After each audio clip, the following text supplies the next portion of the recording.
Welcome to the English Corner, where you listen, learn, and level up your English. And today, I have a thrilling story for you. Listening to stories is a fantastic way to improve your English. You'll learn new words, hear natural sentence structures, and practice pronunciation all while enjoying an adventure. Today's story is called A Dangerous Discovery.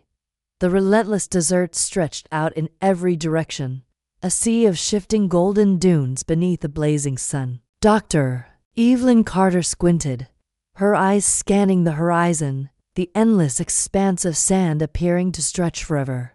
Her hands gripped the weathered map, the edges frayed from years of handling. The map, drawn in ancient ink and faded with time, was her guide to a discovery that had eluded explorers for centuries. The lost city of Seth. Legends told of a civilization so advanced that it had vanished overnight, leaving no trace behind except for a terrifying myth of a curse that would befall anyone who dared to uncover its secrets. To most scholars, it was just a story, a warning against those foolish enough to venture too deep into the desert.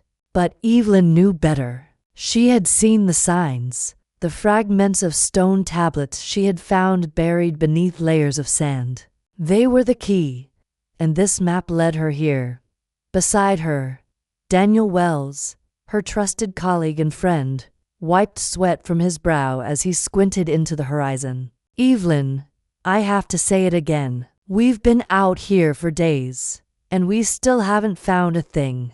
Maybe we're wasting our time." His voice carried a note of doubt.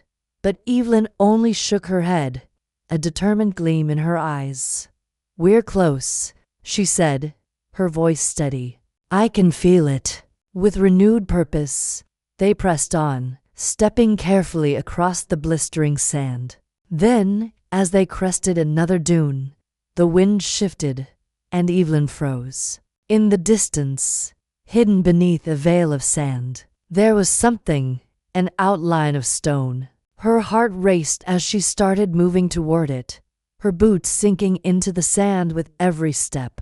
As they got closer, the shape became clearer. It was a massive stone doorway, ancient and weathered, almost as though it had been waiting for centuries to be uncovered. "This is it," Evelyn whispered, her fingers brushing the cool stone. The symbols carved into its surface seemed to shimmer faintly in the light, almost as if alive. She examined them closely, her breath catching in her throat. These were not mere markings, they were warnings. Daniel stood at her side, eyeing the doorway warily. "This doesn't feel right, Ev. The legends, they weren't just stories." Evelyn turned to him, her face set with determination. "We've come this far. We have to go inside." Together, they pushed against the stone, the entrance creaking open with a groan, revealing a narrow passageway leading deep into the earth. The air was thick and still, untouched by time or the outside world. The walls were covered with faint carvings, depictions of strange figures in hooded robes, their arms outstretched toward a swirling darkness. The carvings were not of worship, but of fear. "Let's be careful," Daniel said, his voice tight with unease. "Something about this place. It feels wrong." Evelyn nodded but didn't speak. She knew they were crossing into dangerous territory, but the pull of discovery was too strong. They couldn't turn back now. The tunnel seemed to stretch on forever. The only sound was their footsteps echoing through the silence. As they ventured deeper, the air grew colder, and Evelyn's breath misted in the chill. The further they went, the more oppressive the darkness became, pressing in on them like a tangible force. The walls, once covered in carvings, now became smooth and featureless, as though the very stone had been polished by centuries of wear. Finally, they reached a large chamber. It was immense, the ceiling disappearing into shadow, and the floor beneath their feet was solid stone. In the center of the room stood a massive obsidian sarcophagus, its surface etched with symbols that pulsed with an eerie glow. Around it lay thick chains of gold and iron, as though something or someone had been imprisoned within.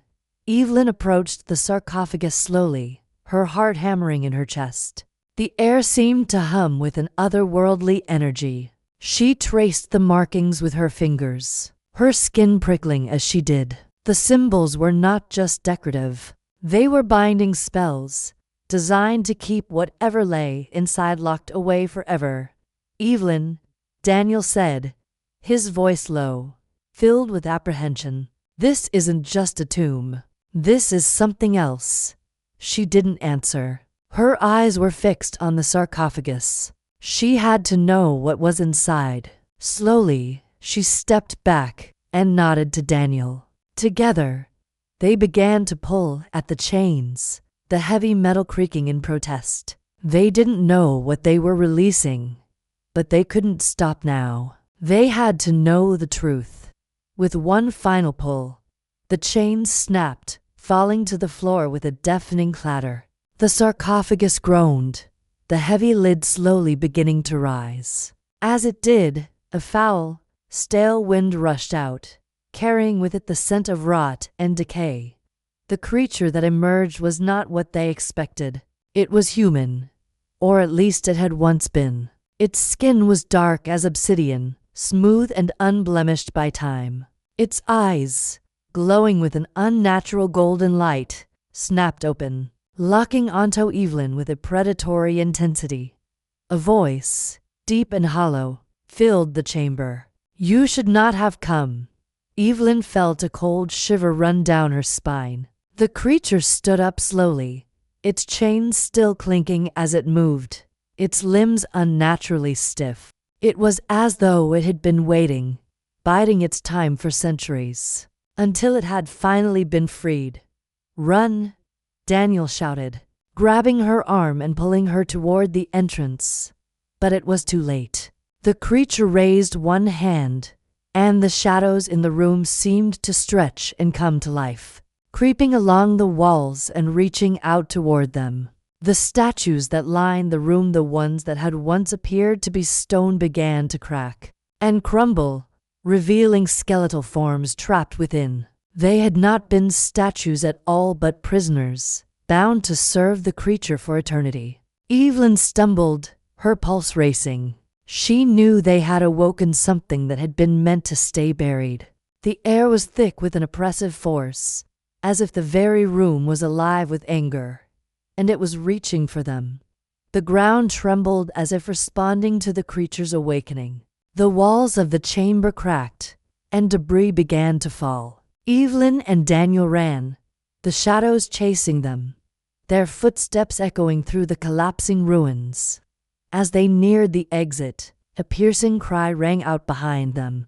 Evelyn glanced over her shoulder, her heart sinking. The creature was pursuing them. It moved with terrifying speed, its glowing eyes fixed on them like a predator closing in on its prey. They barely made it through the narrow tunnel, crawling through the sand and debris just as the entrance sealed shut behind them. They collapsed onto the desert floor, gasping for breath, the hot sun hitting their skin like a slap. The ruins were now buried beneath a wave of sand, as if they had never existed. Silence descended on the desert once more. Daniel turned to Evelyn, his face pale. "We need to leave. We can't come back here. It's not safe." Evelyn nodded, but she couldn't shake the feeling that something had followed them out. She looked down at her wrist, the mark, the one that the creature had touched. It was still glowing, and it was spreading. They had escaped barely, but they had unwittingly released something ancient, something far more dangerous than they could ever have imagined. The past wasn't just buried beneath the sands. It had been waiting, and now it was awake. If you've enjoyed this thrilling tale of discovery and danger, make sure to follow the English Corner for more. Keep practicing your English, and remember, some mysteries should never be uncovered, but the best stories often come from the ones that are. Stay curious, stay cautious, and always be ready for the next adventure.